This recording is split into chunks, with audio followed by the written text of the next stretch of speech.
আজকের ভিডিওতে কথা বলবো তাণ্ডব সিনেমাটা আসলে কেমন ছিল। তাণ্ডব সিনেমাটা দেখার পর আমার মাথা আসলে পুরো ঘুরে গিয়েছে। মানে এত ভালো সিনেমা হয়েছে, শাকিব খান এত ভালো অভিনয় করেছে, এর যে ব্যাকগ্রাউন্ড মিউজিকগুলো ছিল সেগুলো অ্যাকশনের পেছনে যে বাজছিল সেগুলো কিন্তু দেখতেই দুর্দান্ত লাগছিল। এবং বরবাদের থেকেও খুব ভালোভাবে সিনেমাটা বানিয়েছে রায়হান রাফি।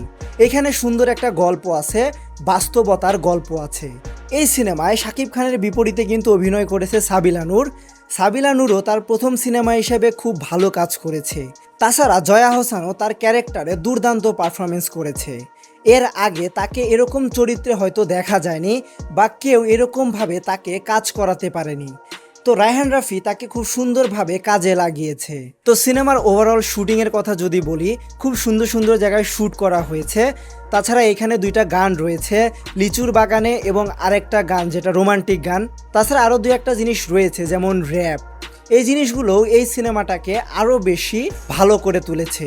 এইখানে টেকনিক্যাল দিকটা খুব ভালোভাবে তুলে ধরা হয়েছে। তাছাড়া সিনেমাটোগ্রাফিও খুব ভালো ছিল। অ্যাকশন সিকোয়েন্সগুলো খুব যত্ন করেই বানানো হয়েছে। আপনি সিনেমাটা অনেক বেশি এনজয় করতে পারবেন। আর ক্যামিওর কথায় যদি আসি, ভাই আপনার পুরো মাথা ঘুরে যেতে পারে। তো এই পুরো এক্সপিরিয়েন্স নিতে হলে আপনাকে অবশ্যই সিনেমাটা দেখতে হবে। তাণ্ডব একটা অসাধারণ সিনেমা, যেটা আপনাদের সবার দেখা উচিত। এবং এই সিনেমাটা যে 100 কোটি টাকা ইনকাম করবে সেটা প্রায় নিশ্চিত। তো আপনারা সিনেমাটা দেখেছেন কিনা এবং দেখে থাকলে আপনাদের কেমন লাগলো সেটা কমেন্টে জানাতে পারেন। সিনেমাস্কোপের সম্পূর্ণ ভিডিওটি দেখার জন্য ধন্যবাদ।